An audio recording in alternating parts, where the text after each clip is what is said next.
Welcome to Yeshiva Daf. Your sponsor, Louis Nishbas, I'm Biak Shalom, and Leah Basitzvah. We're learning today Daf Tesvov, and we are starting in Daf Yudalad Amud Beis in the bottom. The Gemara said, the mid-course quoting the Mishnah, that Erchin, the Mishnah says, Ercha Mitaltalim, you need to have three people to evaluate the value of it. So it says, well, my Ercha Mitaltalim, what is it? Ercha Mitaltalim. Omav Gidil, Omarav, Boimer Erech Kli Zealai. Someone came and said, you know this Kli, this vessel? The Erech of this vessel comes on me. Now the rule is like this. Erchin always goes on human beings. First it says, Erki, Erech Ploini Alai, Erech this woman, Erech, a certain Erech. Erech doesn't go on Kli. You could give a Dmei Kli. You could say, I want to give Beis HaMikdash the valuation of this Kli. But Erech is a din only on human beings. Someone goes and says, Erech of this Kli is on me. I have to give the Erech of the Kli. So says the Gemara what? The Omav Gidol Omarav. What did Gidol Omarav say? Oh, we have to zone on top. Someone said Erech on a Kli. Noisen Domov. He gives the actual valuation in money. Why? My time. Adam Yudeh Shein Erech Lekli. Person knows there's no such thing as Erech for a vessel. So what he meant to say is, what does he mean to say? He meant to say money, the may. That's what he meant to say. So that's why he gives the money, and that's what we're talking about over here. You want to give the value of the Kli. How do I know what the value of the Kli is? You have to have 3 dayonim. So the Gemara, Erchin shel mitaltalim baile. Meaning, when you have the erech of mitaltalim, automatically this means the money, the valuation, and that's what we're talking about. So then when you write, Tani Erchin shel mitaltalim. Ooh, welcome back. That's the video. Tani Erchin shel mitaltalim, we have the Erchin of mitaltalim, which means when you have the erech for mitaltalim, what is the value? What it means the means, he says you have to cover, a person needs to, a person is the erech line. So he has to give his erech, whatever the erech is, it's a fixed amount per age that the Torah gave us. Now he says, I don't have anything to pay. Take a metaltalim. He's giving a metaltalim in lieu of money. So why erech metaltalim shel erechim, meaning you're giving metaltalim for the payment of erechim. So why you write tani metaltalim shel erechim? That's what it is. Not erechim metaltalim. Metaltalim that you pay for erechim. He said erechim alai. He didn't give the metaltalim. Now you have to pay. Comes the collector to take the money. The kohen is the one taking it out.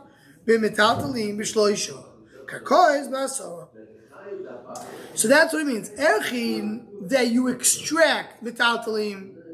Erchin that you take ha-metaltalim shloisha. Erchin hakakoyes asar. Now the loshen is more doing. Until now, I had a problem with the loshen. See, David is here. I don't know, maybe it's not so stable. So Erchin ha-metaltalim. So you really go like this. When you have erech, the first two pshatim more, it's either metaltalim that you said erech on metaltalim, or we're talking about that he paid with metaltalim. You're talking about no, he said erech, and now the kohen is going to extract it. So losh is more meduyik.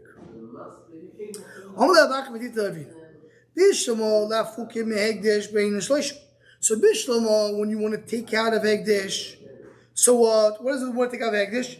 That is Rav Gidel, and there, as Rashi says, Rav Gidel and Rav Chizdo, right? So what do you mean? We're talking. How does it work? This is the important understanding between the first two explanations and the third one. The first two, the metaltalim are by hegdesh. I want to come and redeem it. So let me pay for the metaltalim. How much is the metaltalim worth? If you want to pay for it. In the first case, we talk about He said, this metaltalim is erech on me. He meant to me, belongs to Hegdish. Second case is, say, erech, take the metaltalim on behalf, when I have money, I'll redeem it. The third case is talking about that they're taking the metaltalim as a payment. So the first two, the metaltalim belong to Hegdish and you want to redeem it. In the third explanation, you're putting metaltalim into Hegdish as a payment. So in the first two cases, you want to take out of Hegdish, you need to value in 3. But if I want to put it into Hegdish, why do I need 3? The one understands, if I want to give the Hegdish, you give the Hegdish whatever you want. So there's no difference. You can't just say giving out. I need to know what the valuation is in order to know what Hegdish got. So I want to make sure that you're not making a mistake. Understood. Who cares what it is? He's giving a talent for his payment. Take whatever he has. Versus nobody wouldn't know what it's worth. I just take it. So that's why we need to have it. Okay. Says the Gemara. So Rabbi Yehuda said that the 3 people that you need to have, one of them has to be a kohen. If you remember yesterday's daf, the Gemara said, how do we know how many people we need to have? Because it says in the pasuk kohen, kohen, kohen. Says the Gemara, Rabbi Yehuda, I understand why it says the word kohen. Because one of the people that need to value the thing is a kohen. Oh, Elo Rabbanon, kohen lamalu. But according to Rabbanon, why it says the word kohen? It's not a kohen. It's the word kasha. Of course, I don't know the answer. In other words, according to Rabbanon, it's not a kohen. It's just 3 people. So why do you call it kohen? Not a pircha, not a tiyuv, to the kasha. HaKarkoyes, Tisha v'koyen. HaKarkoyes, you have 10 people. 9 of them are Yisraelim, and one of them is a kohen. In order to evaluate the karkoyes. Why? Because it says in the parsha 10 times the word kohen. So we know immediately. Shmuel, I saw crying to you in the parsha. It says 10 crying in the parsha. Chad the goofy. Want to tell you that he has to be a kohen. Hanoch havimiut achamiut, veimiut achamiut el rabois. Tafil tet Yisrael ve'echet kohen. So I'll tell you. It says kohen. Kohen means a kohen. Now it says kohen again. So what does kohen again come and tell you? Kohen means mute. Not everybody, only a kohen. Now I have another mute. Ken, you saying the word kohen. So if I have 2 mute, you have a klal in drushes. Whenever you have a double mute, a double minus is a plus. So I says kohen. Means only a kohen. Now another type of kohen. Means Yisrael. Another type of kohen. Means Yisrael. Another type of kohen. Means Yisrael. So it means 9 Israelim and 1 kohen. Says the Gemara, Matkiv lo avuno breid avnoson ima chamishach kohanim v'chamisha Yisraelim. Maybe no. Maybe it goes like this. The first kohen is to say kohen. The second one is a double, Yisrael. The third one says kohen again. The fourth one is a double, Yisrael. The fifth one is a kohen again to bring it back to kohen. In other words, every 2, one you need to bring back to kohen, and the second one is a double negative. First one is the first negative. So why do you say it's 1 kohen and 9 Israelim? Why do you say it's 5 kohen and 5 Israelim? As well done in the first, the question is, how do you look at it? You look at each one as a sequence. 1, then comes the second, a double mute. So now I'd say everybody. Comes the third, back to 1 mute. Comes the fourth, and also you build on top. Or they're all building on the first one. So the first kohen means kohen. Second one, everybody know kohen. It's Israeli. Third one, everybody know kohen. It's Israel. Is it everything building on the first, everything building on the previous one? So everything building on the previous one should be 5 kohanim, 5 Israelim. If everything building on the first one, it's 9 Israelim and 1 kohen. And the more stays with the kasha, why do you say like the second way? You should say like the first way. But what the Mishnah told us is it's 9 Israelim and 1 kohen.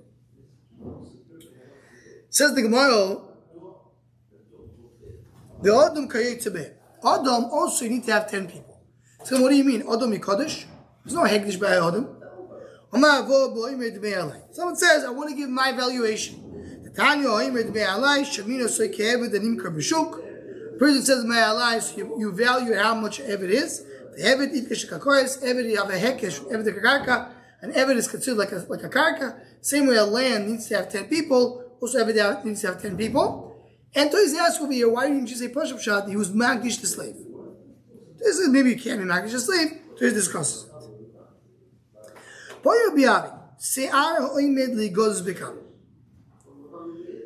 you say, a person says, I want to get the valuation on my hair. Here that he's about to cut. Now here there is usage for hair. Rashi says there are things you can do with the hair. You could do some kind of a basket, some kind of a net. You could do with the hair. One of the things with the hair. He says not pokil kivechav, which types of sifters. So he says it's about to be cut there. Searo immediately goes to become. Kegozuz dam is going to be already cut off. And if it's cut off, it's metaltalim ubishloish. You need only 3 people to evaluate. Or kivechuber dam is connected to the adam ubasar. Then you have to have 10 like a karka. Sima toshva magdish is avdoin moyalim boy. Prison does a hegdish for heaven. There's no meila. Why there's no meila? Because there's no meila of a karka. Shiving a little oimer moyalim besar. There is meila in the hair. What's the machlekes? Kaiman the besoro oimed ligozes pligi. They're arguing when you have a hair that's about to be cut. If it's going to be cut, so it's metata. There's a meila. Meila means person uses hegdish, misuses hegdish. He has to pay money. He has to bring a carbon. There's a fine for it. It has to be specifically. The Torah says it has to be something which is movable and not a land. So if heaven is like a land, so you don't have a din of meila. What happens with the hair? Sarah immediately goes, but to cut the hair, does it have a din of cut or not? Shvabi knows. 1 second, that's a machlekes. Name ani tadoi kai tadoi. That same machlekes is exactly the following machlekes. Tatan imer yesh dvarim shem kekarko. There are things that are like a karko. Ve'einu kekarko. They're not like karko. What is that? In other words, there's some things that they're considered to be like a karko, but they're not really like a karko. They look like a karka, they act like a karka, but they're not like a karka. What is that? Ketzat. Esek funny. So we have a rule. Let's start before we go into this. A person has a moed b'miktas. Someone comes to somebody else and says, I gave you $100. He says, no, it's only 50. So if he outright denies it, okay, so we have one against one, bring 80. But if he is moed b'miktas, he admits it partially, he needs to do a shvur. He needs to swear.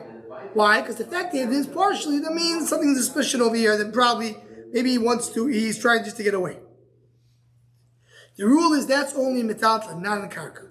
Karka, you don't have a din moed b'miktas. Now what happens if you're the father? One says, I gave you 10 vines full of fruits. He gave me only 5. Her says you have to do a moed b'miktas, you have to do shvuah. It's connected to the ground. As the din of the ground, there's no moed b'miktas. We're talking about grapes that are about to be harvested, about to be cut off. It's considered to be cut or not. So if you hold it's cut, it's metatling. You have to do a shvuah. If you hold it's still connected to the ground, it's still connected to the ground. So isn't that the same machlokes as going in the hair? Some more, maybe not.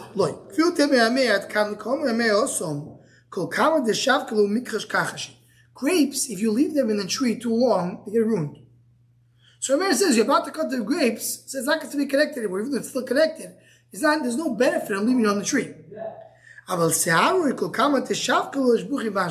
Here, the more it stays on the head, the more it grows. It gets better. So maybe the Rameir will agree is as long as it's connected, it's need to be connected and not disconnected. So not necessarily that machlekes depends on the same machlekes. You have machlekes going here, which is a standalone machlekes. Very good. So Dina Foshas, we have that at Dina Foshas you have to have 23. As we learned in the Mishnah, the Lashon of the Mishnah is Dina Foshas Besiv Shloisha. And the Mishnah continues, it says, if you have a human and an animal that have relations, you have to kill both of them with 23. You kill the woman and the animal. And then the next part of the Mishnah is, also the Sharniska is like the owner that's 23. Second word is doesn't matter if the animal, a male animal, has a relationship, is boyel, does a be'ilah to a woman, or does a be'ilah to a man. In both cases, you kill the animal together with a human being, if you did a birotzo. If the woman is the one getting beilo, it says you kill the woman and the animal. How do we know Rivea Zochor that when the male was being nival? Does anybody who's shoichev beheimo? Shoichev in Lashon Kodesh means that he is doing the be'ilah. He's the one who's actually doing the be'ilah. It says, it can't be not talking about shoichev. Why not? Because we have already a pasuk on the shoichev. Because it says, there's already a pasuk for that. So what is it talking about when it says called shoichev beheimo? That he is the one nival. He's the one that's being done to him. Mois Yumas. And the shoichev there in the nishkav. So why did it say shoichev? We talk about nishkav. Why is it the one who's laying, not the one who's being laid? That's the hekesh. The same way b'shoichev is a clear passage that says that when a human being has be'ilah with an animal, you have to kill the animal. You have to kill the human being and the animal. So the animal has a be'ilah with a man, a male. So you have to kill the behemoth and the human being. Here's the one that says, you compare the shore to the bailim. The same way the bailim is being killed at 23, also the shore is being killed at 23.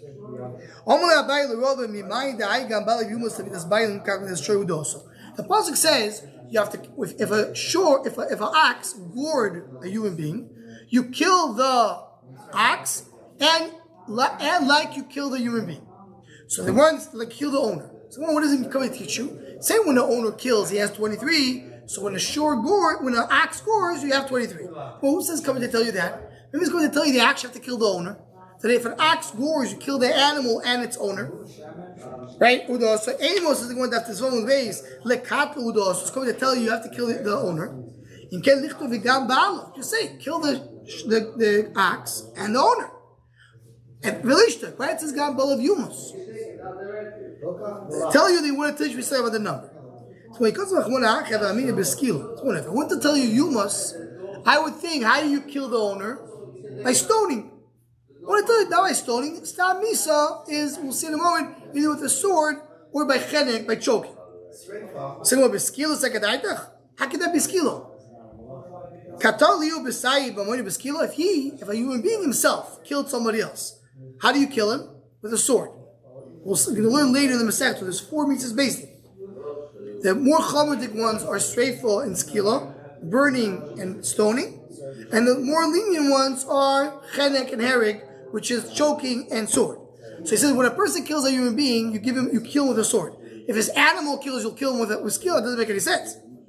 Says the Gemara, "V'dilmo, hide the kost achvon yumas la kule alei la fukim misayv l'chenek." Maybe it's to tell you, yeah, if a human being kills, he's killed with a sword. But if his animal kills, he's killed with choking. Chenek. To make it easier. So if you hold the chenek, we're going to see later in the Masechta, there's a machlek, we know for sure that skila and streifer are the top 2 chamors. And hereg and chenek are the bottom 2. But within these 2 categories, what's more chamor, what's machlekes? Is streifer worse than skila, or skila is worse than streifer? And is hereg worse than chenek, and chenek worse than hereg? So if you hold the chenek is more chamor than hereg, then it's clear, then this pasuk is extra. The word yumas is unnecessary. Because I know if a person kills, he gets sword, which is the lowest one.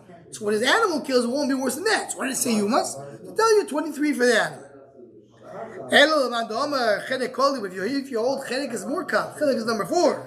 Maybe it's going to teach you that you don't give a chenek.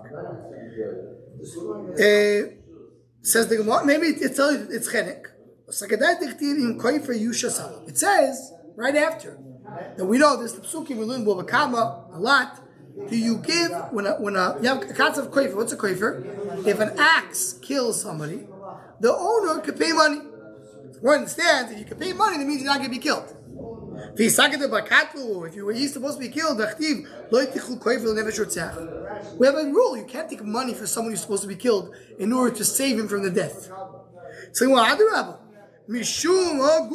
that's exactly the reason. If he's a killer, he's the murderer, so he you can't redeem yourself with money. If his ox killed, so maybe then he has the option to redeem himself with the money. But if not, you will kill him. Says you kill the makkah because he's a murderer.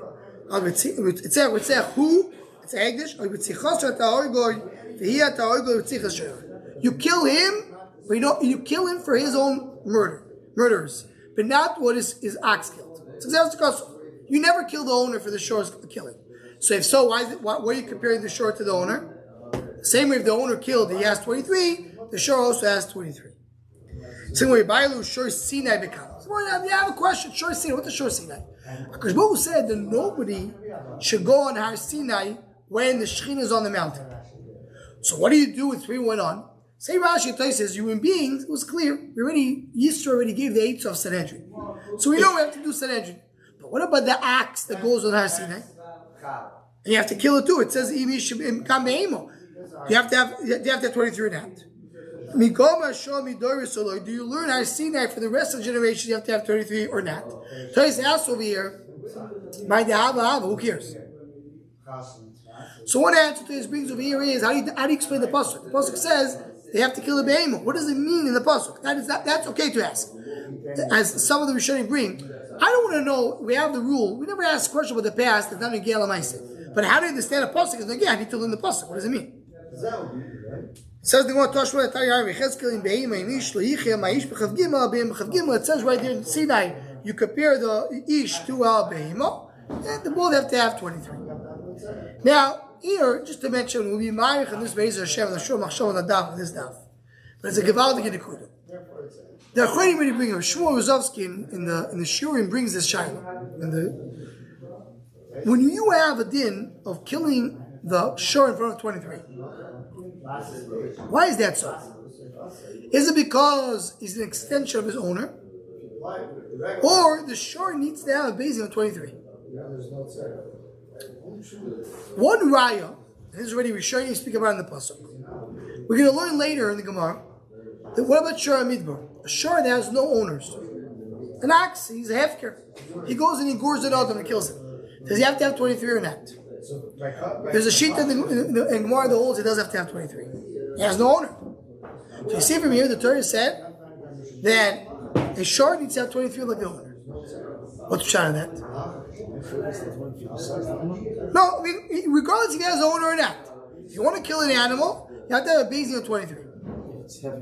Even if you have, according to one man, so says the Ramban in Chumash, this is the Ramban who speaks about many of the Rishonim discuss it. So you see from here, there's such a concept of a punishment to an animal. If it's not a punishment, it's a hefker, just kill it. What do you make a big basic about it? But if it's a punishment, you need to bring it for the basin, for a Sanhedrin. So you see from here, there's a punishment to an animal. It's a big discussion that we show in the Rambam, and we're in the book, we says, what are you talking about, an animal? There's no punishment to an animal. Was a difference. That's maybe different, because if you spoke to him, I don't know. But I talk about a regular animal. When I have an animal of gores, is there a punishment or not? And there's many riots to here, to there. There's riots that we have. We know things that we all know. It says, for example, that the kelev, the dog, we give him a piece of meat of treifa. Why? Because they did not bark at the time it's in the trial. See, how could she mind it? It's a reward. So I have a question for you. One second. Let's finish the cheshbon. So we have a discussion that we show him. Isn't such a thing of a punishment, a reward to obey? The Rav Yosef Engel brings a Medrash Rabbah. The Medrash Rabbah brings the way he reads the Medrash Rabbah, it's 3 opinions. One opinion says the only punishment you have is human beings. The other one says that the punishment could be also for animals. And the third opinion says could be a punishment even for items. Which items. A stone, a rock. A place. What does it mean? There's no das, no chat. How about a muffin? What? A muffin. The location? Yeah, could a muffin have a bad muffin? Bad mouth is something else. Question of punishment. Okay, Here's a punishment. Jets and Giants plays bad mouths. Scharnish. So state as so what's shot in this law? How do we understand this law? So it's brought down. The Yosef Engel brings it. He brings the basic Hasidic for him. But Lamai say as a rule of Margoliers brings in the name of the Zohar, and later Sfarim bring it as well. We have a concept called Gilgul Neshamas. And when you have an animal that needs to come to Beis Din, pshat is it was misgalga, there's an neshama in this animal. And then it comes in front of Beis Din to be killed, and that's the tikkun of the neshama. And the same thing when you have an item. If an item was done something bad with the item, you have to break the item. Pshat is that item is a neshama that was galgal into that item. It has to be neshama. What? Oh, kosher by fish is interesting. Indian by fish. Under the water, they have it or not. But a cold panim is brought down. That's the idea of the punishment by things that don't have das. You have to have Sanhedrin. Because if you have to do, if you understand, we're talking about neshamas of galgal into these things, so then you have this concept over there. More about this in the Yeshiva Daf. Very commended. Okay. That's what Shechita does, but that's clearly.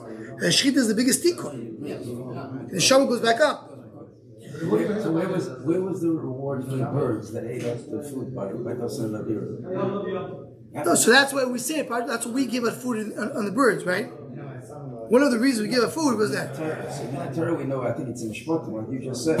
It doesn't reply if it's in Kalam or something. Yeah. But where's the reward for the birds? I don't know. It says that's what we know. To get Shabbos Shir, we give the food out. Shot is that I saw from Moshe, Shmuel walking, brought this kasha down, he gave an answer. Why the dogs, for a dog not to bark is a gross zach because it's against its nature. But the birds are eating the thing. I hear, very good. So that's why it's an Indian it's a big Indian to feed Shabbos. So yeah, there's different learning to get to this thing. It's a long sugya. Okay. So we have the lion, we have the wolf. So it says over there, we have the wild animals, the Mishnah mentions. And it says over there, it's a machlekes in the Mishnah. What's the din over there or not? So we have basically three shittas in the Mishnah.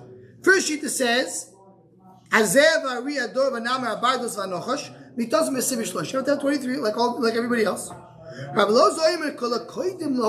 Anybody who kills them first, he's zoich. We'll see the Gemara what he means. Rabbi Kiva repeats it as 23. So what's the pshat? That's the Gemara is going to discuss now.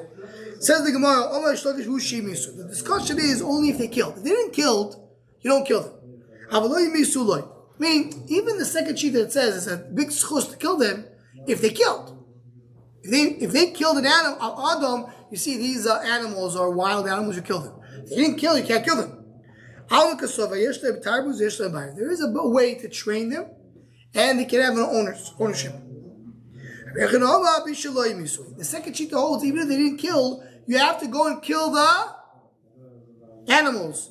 These wild animals.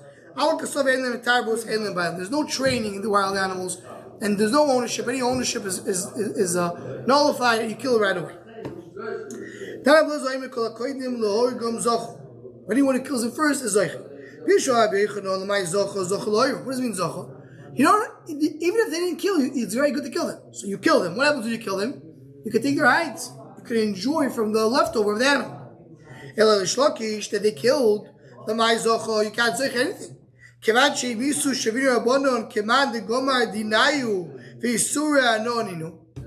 Once they killed, so they're chayim misa. If you chayim misa, the animal is chayim misa, you cannot enjoy any leftover of that animal. So basically, you say you didn't kill, just get rid of them as soon as possible. You can take the leftover. But if you say they killed, so they're also bad now. My zocha zocha l'shamayim. No, it's a schus. Pashem shalach. Read the Mishnah. Zocha.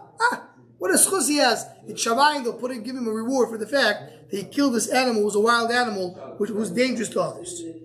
Tanakav said that Rishlokish writes like Rishlokish. Echad shosh shehimis ve'echad be'im v'chai shehimisu. If they killed, b'chav gimel. Lizoyim shosh shehimis be'sim shloishim. V'shach be'im v'chai shehimisu. Kol hakoydim lo'orgim zocha be'em l'shamayim. So clearly talk about shehimisu. They killed. But if they didn't kill, you're not allowed to kill them. That's a brayso like Rabbi Yochanan, like Rishlokish. One more line over here. Rabbi Kiva Oimer. What did Rabbi Kiva say? Rabbi Kiva said also 23. Rabbi Kiva ayat telekamo. Telekamo also said 23. It can be now nochash. The question is regarding a steak. What's the question regarding a steak? The first one said steak. He said all these wild animals, including a steak, require 23. Rabbi Kiva said all the animals require 23, but a steak. Steak is not, because a steak that he holds nochash shmuad lo'ilam. There's no such thing as trading a steak. So Rabbi Kiva agrees by a steak, you're only 23. Kol hakoydim. Here's one last thing where this will end. is that there is a discussion. One of the animals that are mentioned in the Mishnah, right? We have a list. We have a zeb, which is a wolf, an ari, which is a lion, hadoiv, which is a bear, hanomer, which is a leopard, the anachash is the snake. You have a bardos. What is a bardos? It's not so clear what a bardos is. So here Rashi says that a bardos is Rashi brings over here chayu belas korimuso potivish. That's the name he brings. And Tosis discusses what's the real right side that. I don't know how our school translates. What does our school say about those? No, so maybe they're in the base of Daf. In the base of Daf in the Mishnah. How does our school translate Bardalos? Because the Tosis has a big discussion. What is Rashi? Rashi speaks about putish. Tosis disagrees. It's a different type of animal. No, the art school is in the base of Mudalef. On the Mishnah that says the word Bardalos. Base. The first daf, the first Mishnah.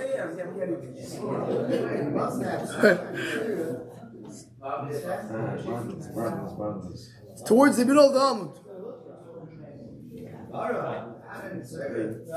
Because Rashi and Tosis have a discussion over here. What is a bardos? This is what this is, different type of weasel. This is a polecat. Polecat. What does he bring in the footnote? The big machlokes here, Rashi tells which type of animal it is. Not so clear what we're talking about. We're talking about this wild animal, just to mention, because the machlokes Rashi takes this is over here in this. The Sarah Rabbi, so we'll stop over here. Pay attention. Tomorrow night, the daf will be at 7:30. Right? 8:15, 7:30. Say there. You can see why we trade a line. Huh?